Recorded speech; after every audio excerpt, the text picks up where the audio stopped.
Morning, everybody. I'd actually recorded all this yesterday and went to edit it, but I was just kind of getting pummeled spiritually. So apparently this is working. Otherwise, I wouldn't be going through that. And I don't know if any of you have heard of that targeted individuals thing.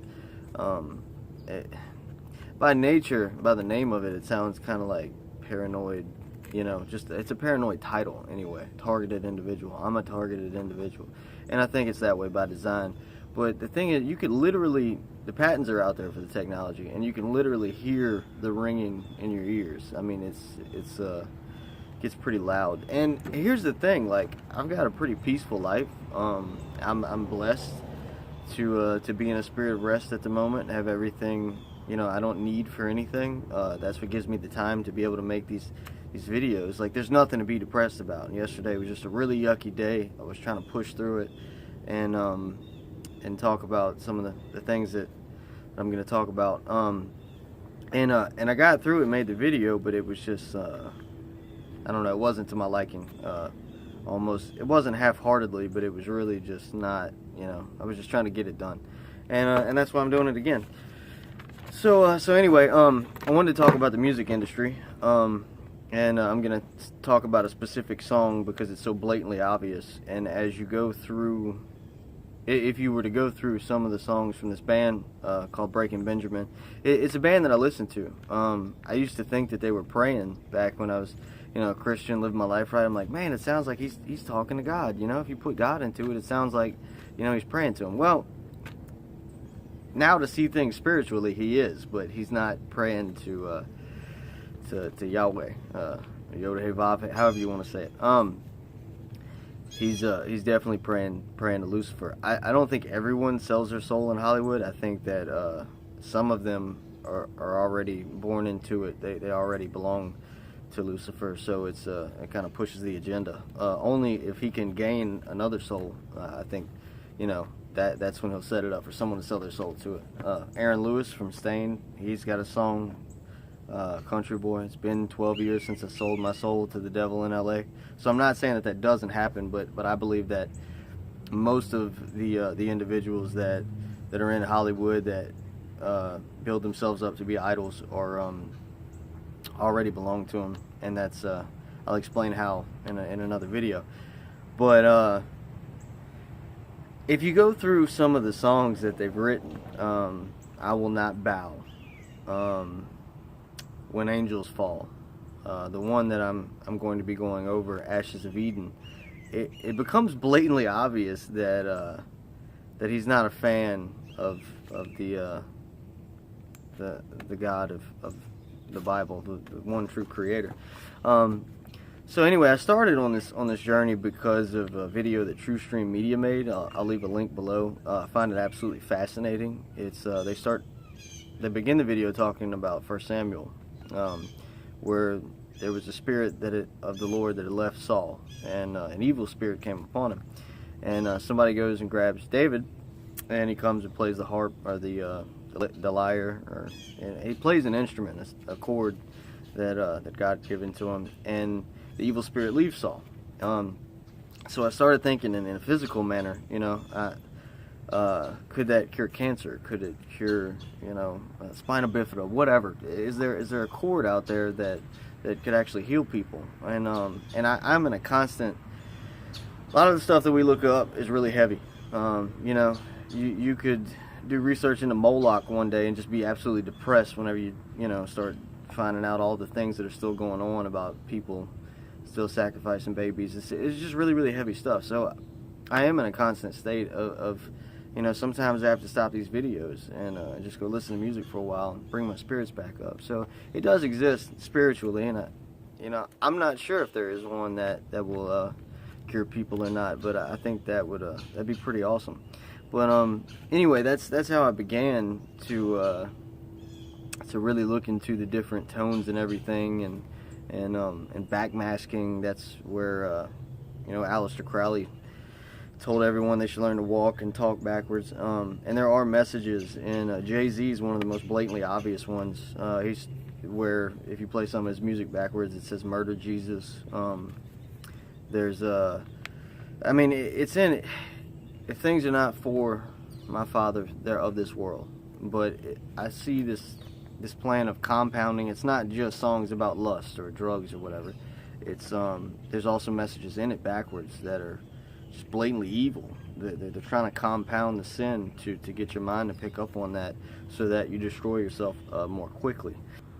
I definitely think Hollywood has mastered it, and I don't think that it's a coincidence that almost all the music in America is produced in the City of Angels.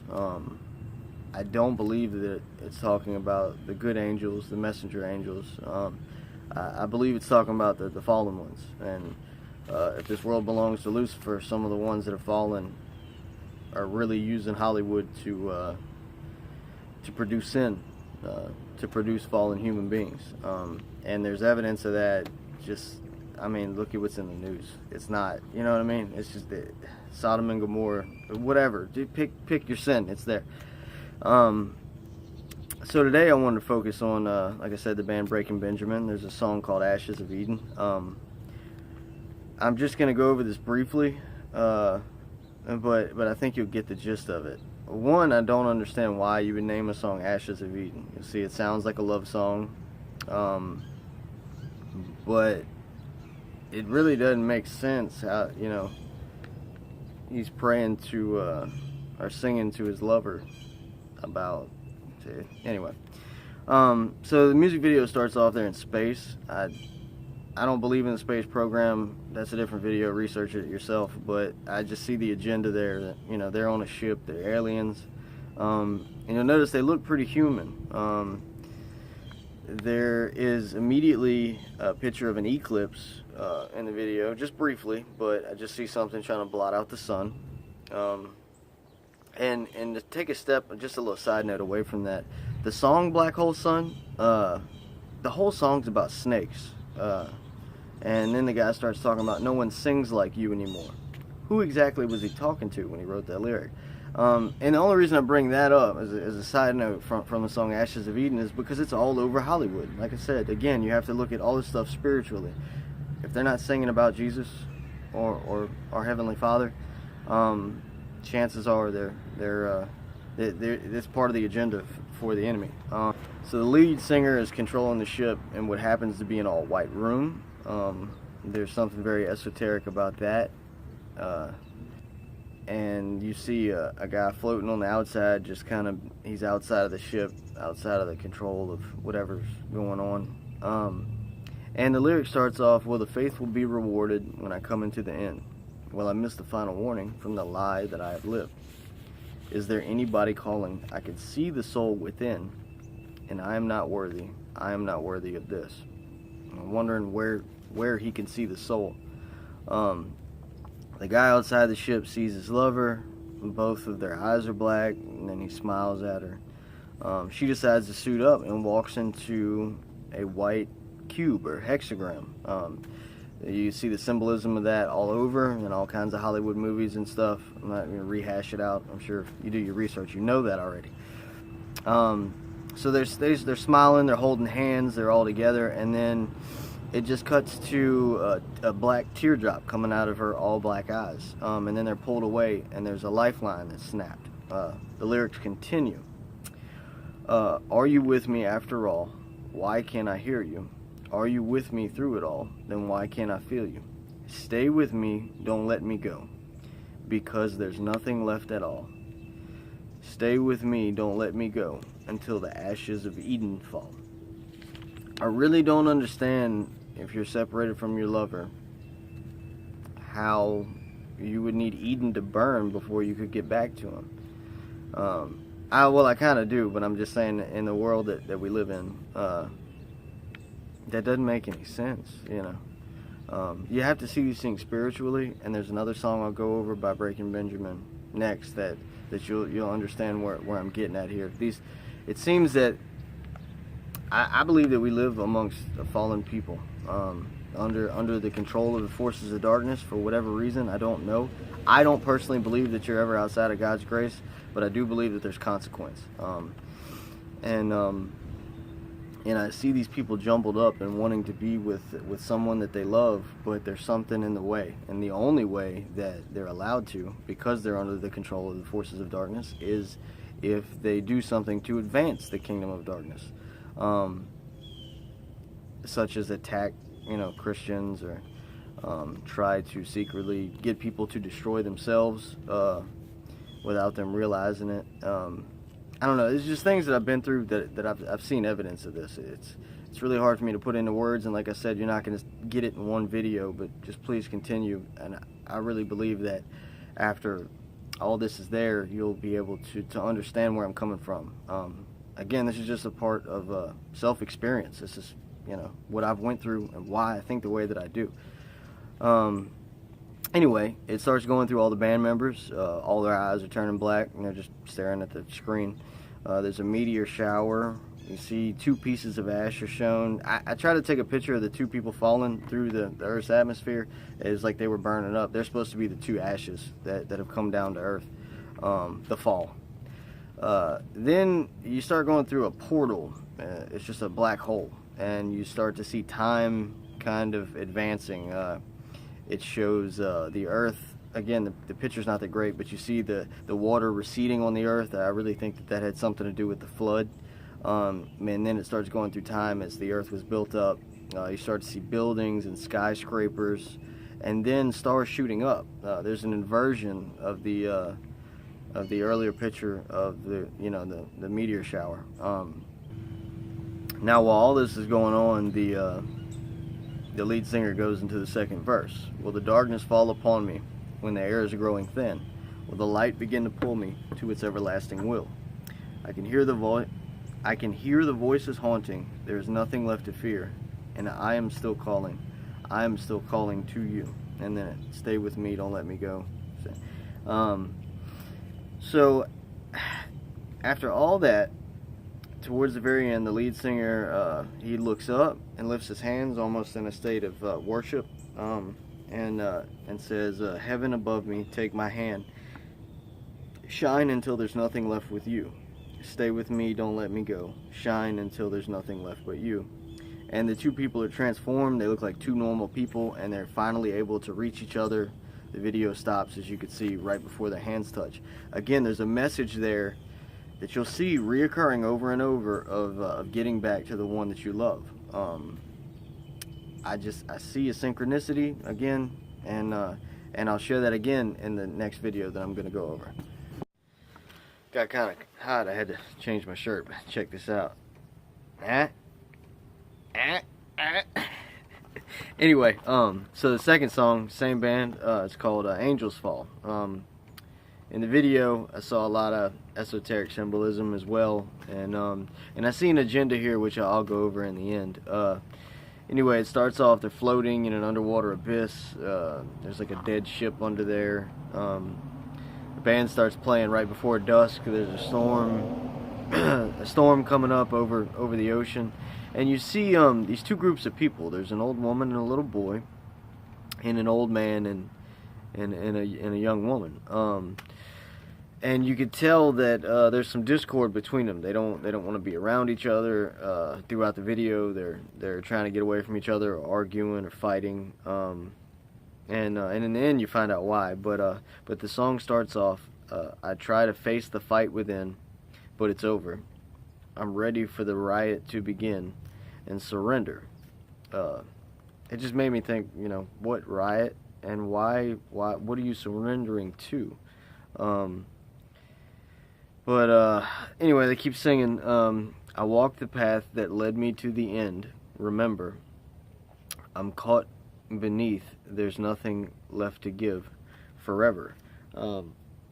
So anyway, I don't think these are just lyrics. I don't think they just come from out of nowhere, and I'm sure that somewhere on the internet there's something that tells you what the song's about. But and I mean that in the sense that, like, I'm sure somewhere, like, there's a reason or an explanation, but there's a deeper meaning here. That's just on the surface. There's an answer there, so you'll stop looking. they keep singing, and the people they're roaming around and arguing with each other. And you'll notice throughout the video, their skin is like dying as time goes on. As they're singing, you see a watch, almost time being like washed out as the waves are rolling over it. There's a shot of a horse with wings, or Pegasus, which kind of reminds me of the blending of the DNA, or the corruption of the DNA. And then you see a ship's steering wheel with three posts out of it, with only three handles left, basically. And it oddly, just as I was looking over this, trying to see into what I thought it was, it oddly reminds me of CERN. It looks exactly like the Hadron Particle Collider, a picture of the inside of it, and with the rails from the ship in the background, it just something told me that that's the different layers. If there are different realities, look, I'm not going to get into a video about the Mandela effect, but I know that it was Lion and the Lamb. It was not the Wolf and the Lamb. I learned that in kindergarten. I went to a private school, so I know that it was Lion and the Lamb. There's something changing, and there's something happening with time. And the more you look into this, and if you look up a video of the breakdown of Alice in Wonderland, or Through the Looking Glass, and the whole time she's like kind of arguing with time, or Saturn was the god of time. I see the symbolism there, and I hope you do as well. I'm probably doing a really bad job at explaining this, but hopefully it reaches whoever it needs to. Just Father, work through me. So anyway, it continues. You see the cup of filth. That's what I saw it as. This cup, kind of turned over and broken halfway in the sand. The cup of filth spilt over. The Rosicrucians believed that they had to keep sinning and fill the cup of filth up to bring in the end of the world. And right before the chorus comes, lightning strikes 3 times over the ocean real fast, and the chorus starts: when angels fall with broken wings, I can't give up, I can't give in. When all is lost and daylight ends, I'll carry you and we will live forever. You're starting to see it's not just words. There's a deeper meaning here. You also you see the kid running away from the lady, as I said. The old man and the young lady are arguing. The young lady continuously, she's pointing across. You don't see what she's pointing at, but they're obviously arguing about something. They don't enjoy each other's company. And as you'll see, as the young man is running away from the old woman, she's like freaking out, like screaming at him, just like going off. And she grabs him by the ankle. As he begins to fall, or hit the ground, you see his face turn. Again, there's something with them dying. They're running out of time for something. It's as if his face is decaying, and you'll see that reoccurring over and over in the video. The song continues: gray skies will chase the light away, no longer. And when I saw that, I know it made me think of chemtrails for some reason. I know it says chase the light away no longer, but he's not talking about the light of the sun. It's a different kind of light, if you follow me there. So, gray skies will chase the light away no longer. I've fallen in fight, now only dark remains forever. Divided I will stand, and I will let this end. Matthew 12:22 says a house divided can't stand. Again, these aren't just words. Like, why would you choose divided I will stand and I will let this end? I keep also seeing this reoccurring thing of that. I personally believe whatever, all the meaningless things in the Mandela effect, Sally Fields, all this, they may be blending realities, but I think they're trying to go back in time. No, I don't think that you can take Jesus off the cross. I do believe that they're trying to delete him from the Bible, because if you didn't know that he was there, you changed something to where, no one ever heard about it. But I don't think that's going to be allowed. I see time keeps being mentioned and throughout Hollywood. Like there's something there. There's an agenda here that specific people know about, blending these realities and different things that, you know, we don't live in this world that we're taught. There's things that, you know, can happen that we haven't believed in since we were children, but we're seeing it in physical manifestation. Anyway, so the song continues. You see, the chorus goes through, and then it shows Jesus underwater with one eye, and he's covered with algae, engulfed with this with this algae-like stuff. It kind of reminded. I know it shows it underwater, but it kind of reminded me of the Upside Down from Stranger Things. It all kind of looks the same, and maybe it might just be disguised as it being underwater. It could also be the Antichrist rising up. Again, to think of anything to say, no, that's wrong, there's one way, that's a very small-minded way to think about things. All of these things could have several meanings, and I don't know that I hit on all of them, but I just see, you know, different angles here. So anyway, the song continues. The sun begins to rise and wash away the sky. The turning of the time, don't leave it all behind, and I will never say goodbye. And the old man begins to fade. You see his skin decaying. Both groups see each other as they look on. They meet up, but as they reach each other, the old man falls down, and his skin continues to kind of decay. So as he falls down and begins to die, he completely dies. He goes dead. His eyes go out, and he's dead. And the little boy kneels down over him, and he cries a black tear. A tear comes out of his eye, completely black, much like the previous video, as you'll see. And it lands on this man's skin, and he is revived. He gets up, and he's completely fine. And then you see the two groups of people switch. That the little boy was actually the son of the young lady, and the old woman was the wife of the old man. And again, I see a correlation with, you know, people being mixed up between each other. It's not like a wheat from the tares thing. It's like two different groups of people being stuck with each other until they reach a certain agenda, so that they can get to the one that they love. I've kind of seen this over and over in my life, which again, that's for another video for me to talk about. But I do see a correlation here that's not just by chance. They don't just wing these videos and just put them together and go, well, it was just blah, you know.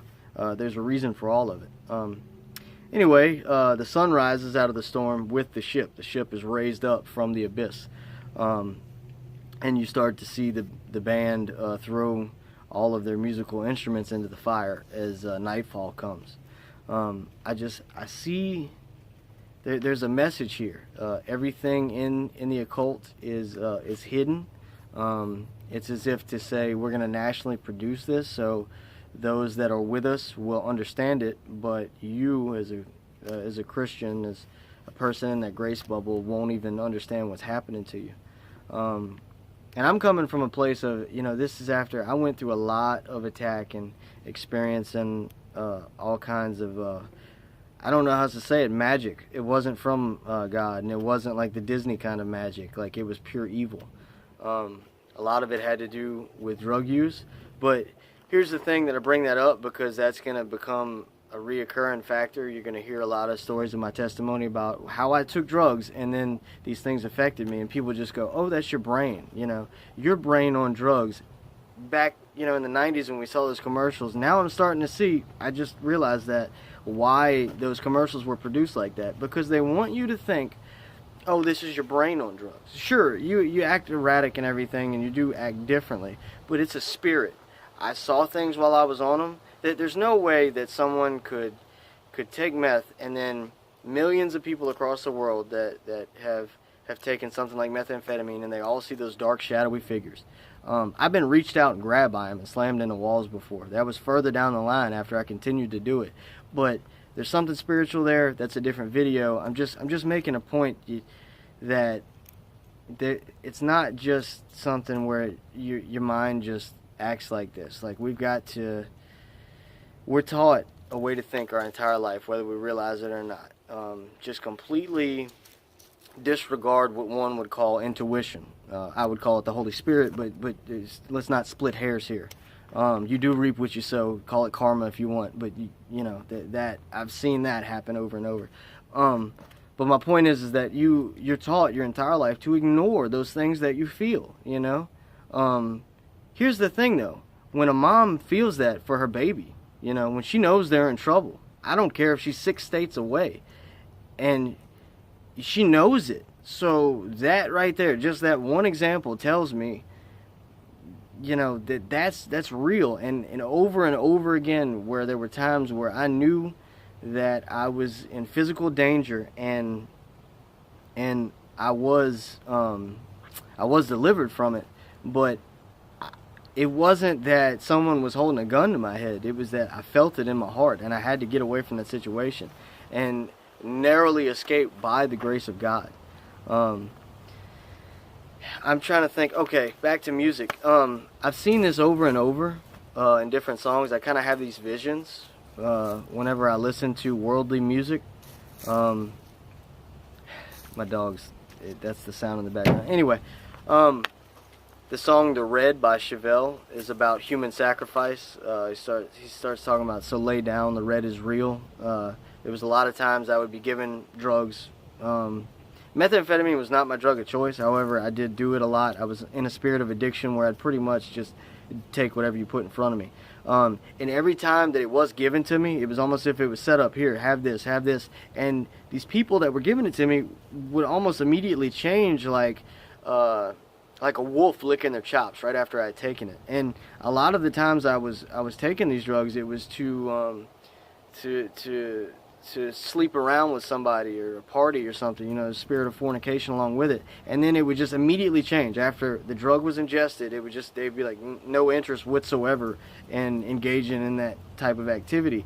And it just didn't make sense to me. My point is the agenda was for me to ingest the drug to allow these otherworldly entities to be able to attack me or work through me. I've seen it time and time again. So anyway, the reason I mention that is because while under the influence of the drug, methamphetamine particularly, a lot of times I would be in a state of fear. These things would be pinching at me and poking at me and stuff that I couldn't see, that were not around me. But without a shadow of a doubt, it wasn't my mind. I was physically hurt. And there was just like a red hue that would begin to come over everything. I would see this red, just everything would begin to turn red, and these people would slowly but surely just become more and more sinister as they were looking at me. I could see it in their eyes. And weeks later, I listened to the song because it was something that I listened to, you know, just in my mainstream music, living life for life, and it just gave me chills. I saw that whole scene again. There's a song by Metallica called "Nothing Else Matters." When I heard that, it immediately made me think of in the book of Enoch, when the Watcher class angels land on Mount Hermon, and Semyaza, the leader amongst them, said, "Look, I don't want to do this thing by myself. I fear that I alone I'm going to suffer for doing this deed and going down and taking wives amongst the women of the children of men." And they start putting curses on each other.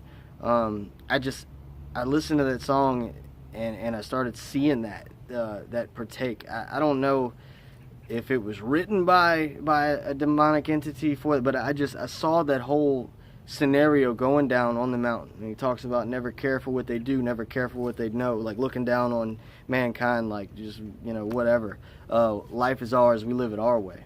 I don't know, I see things spiritually. So I hope this made sense. Obviously, there's all kinds of esoteric stuff in here. These are mainstream bands. You know, anything that doesn't glorify the Father, I'm starting to think that you know, there's an agenda for all of it. Even good heart love songs, like it probably promotes a spirit of the winds of lust. you know, to get somebody wrapped up in a situation that's either not good for them, or you know, to fall in love with someone that's never going to really treat them the way that you know, God has a plan for you. And anything that can derail that, even if it feels good, even if it absolutely looks wonderful, you know, then the enemy is going to try and destroy you in a miserable way at first. And then when that doesn't work, he's going to appeal to you like an angel of light. And there's several different ways to do that. So that's my only point with like love songs and stuff. But there's a spirit on all of this, and you really have to look at everything from a spiritual manner. I hope that some of that made sense. Anyway, thanks for watching, and God bless. Where you go?